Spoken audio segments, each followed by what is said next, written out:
নমস্কাৰ বন্ধু বান্ধৱীসকল, মোৰ অন্য এটা ভিডিঅ'লৈ আপোনালোক সকলোকে স্বাগতম জনাইছোঁ আৰু আমাৰ পৰিয়ালৰ তৰফৰ পৰা ভোগালীৰ বিহুৰ শুভেচ্ছা আৰু শুভকামনা যাচিলোঁ।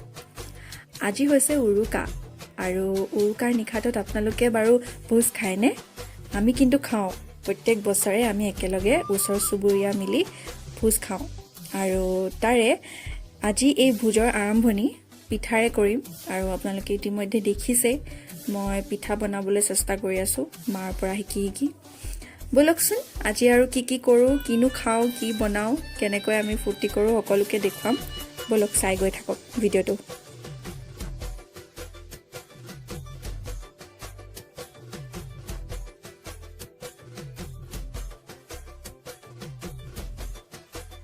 চাহ খায়ে মা আৰু বৰমাই ভাতত লাগি গৈছিলে। ইতিমধ্যে বহুখিনি বনাই হৈ গৈছে। এতিয়া বৰ্তমান বনাই আছে মায়ে হাঁহৰ মাংস আৰু বৰমাই বনাই আছে অলপ চব্জি। কাৰণ আমাৰ ভোজত সৰু ল'ৰা ছোৱালীৰ পৰিমাণটো বেছি, সেইকাৰণে ভাতটো অলপ আগতীয়াকৈ বনাই দিয়ে, মাহঁতি আজৰি হৈ যায়। এয়া দেখিছে পোৱালিবোৰ পূৰা মোবাইলত বিজি চব।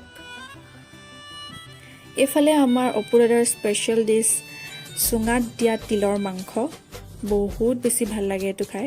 ইয়াক সৰু সৰুকৈ কাটি ইয়াৰ ওপৰত নেমু, জলকীয়া, ধনিয়া, পিঁয়াজ এইবোৰ চব মিক্স কৰি পিনে যদি খোৱা হয় ইয়াৰ টেষ্টটো আৰু বেছি বাঢ়ি যায়। আপোনালোকে যদি এবাৰো খোৱা নাই এইটো ট্ৰাই কৰিব পাৰে কিন্তু।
ৰাতিপুৱাই প্ৰথমে আহি আমি সকলোৱে মেজিৰ জুইৰ ওচৰত সেৱা জনাইছোঁ আৰু প্ৰাৰ্থনা কৰিছোঁ যাতে এই মেজিৰ জুইৰ পবিত্ৰ উমেৰে সকলোৰে জীৱন যেন সুখময় কৰি তোলক, তাৰে কামনা কৰিছোঁ।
শেষত সকলোৱে একেলগে বহি জা জলপান খালোঁ, পিঠা পনা খালোঁ আৰু এই ভোগালী বিহুটো এনেদৰে বহু আনন্দৰ মাজেৰে পাৰ কৰিলোঁ। আশা কৰোঁ আপোনালোকৰ এই ভিডিঅ'টো চাই ভাল পালে। আকৌ এটা নতুন ভিডিঅ'ত আকৌ এবাৰ লগ পাম। এতিয়ালৈ বাই।